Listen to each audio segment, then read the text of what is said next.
আমাদের কেবল 3 মাস গেছে। আপনারা আরেকটু সময় দেন, দেখবেন ইনশাআল্লাহ আমরা আইনগতভাবে আমাদের কাঠামোগুলো শক্তিশালী করে এই জাতীয় প্রত্যাশা, এই সমস্ত অনাচার, সেই অপরাধ, এগুলো সব কিছুকে আমরা প্রতিরোধ করতে সক্ষম হব। জুয়া প্রতিরোধ আইন 1867 সনের আইন, সেই ব্রিটিশ আইন দিয়ে আমরা এখনো চলছি। সেইটা 1867। নতুন করে আশা করছি সংসদের এই সেশনে আইনটা আনতে পারবো, ফাইনাল স্টেজে আছি, জুয়া প্রতিরোধ আইন।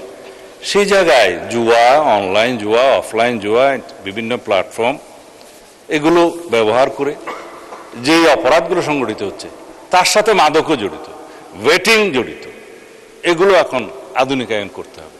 আমরা আরো অনেক আইন আনার চেষ্টা করছি। আইনি কাঠামোটা দাঁড় করা গেলে সেটা তখন প্রয়োগের ব্যাপার। প্রয়োগের ক্ষেত্রে তখন মিসইউজ হচ্ছে কিনা, অ্যাবিউজ হচ্ছে কিনা, সেটা তখন দেখা যাবে, সংশোধনের মাধ্যমে যেতে হবে।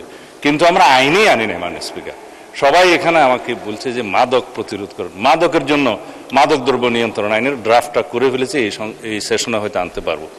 সেখানে মাদক দ্রব্য নিয়ন্ত্রণ আইনের মধ্যে যারা মাদকের জন্য অপারেশন করতে যায়, মাদক ধরতে যায়, তাদের কোনো অস্ত্র নাই মাননীয় স্পিকার। অথচ যারা ড্রাগ ডিলার, ব্যবসায়ী, তারা তাদেরকে অত্যাধুনিক অস্ত্র সজ্জিত হয়ে আক্রমণ করে। তারা কোর্টে মামলা দায়ের করে, কিন্তু পাশাপাশি পুলিশও মামলা দায়ের করে, অন্য কোনো অথরিটি মামলা দায়ের করে। এখন মাদক দ্রব্য নিয়ন্ত্রণ অধিদপ্তরের কাছে তেমন ল্যাবরেটরি সুবিধা নেই এবং তাদের ট্রেনিংয়ের সুবিধা নেই, তাদের অস্ত্র ব্যবহার আমরা করতে দিতে পারি না। অধিকন্তু কিছু কিছু বিষয় আছে, আমার ডগ স্কোয়াড দরকার। যদি ডগ স্কোয়াড দিয়ে মাদক নিয়ন্ত্রণ করা যায়, শনাক্ত করা যায়, সেটা হচ্ছে উত্তম। কিন্তু সেই ডগ স্কোয়াড আমরা 2-1টা বাহিনীর কাছে আছে, যেমন পুলিশেরও একটা ডগ স্কোয়াড আছে, র্যাবের আছে, তারপরে অন্যান্য জায়গার আছে, এগুলো বলবো না, ডিফেন্স ফোর্সের আছে। কিন্তু মাদক দ্রব্য নিয়ন্ত্রণ যখন রিকুইজিশন দেবে, তারা আসবে, করবে, সেই আইনি ব্যবস্থাও নাই।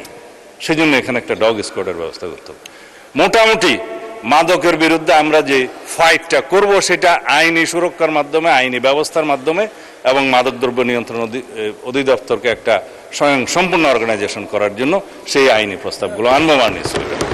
এইভাবে আমরা সামাজিক যে অনাচার, অপকালচার শুরু হয়েছে, সেখান থেকে নিষ্কৃতি পেতে পারবো। সেই জন্য আমরা আগে বলেছি, এই জাতীয় সংসদের কাছে এই জাতি নতুন জনপ্রত্যাশা অনুযায়ী অনেক কিছু আশা করে।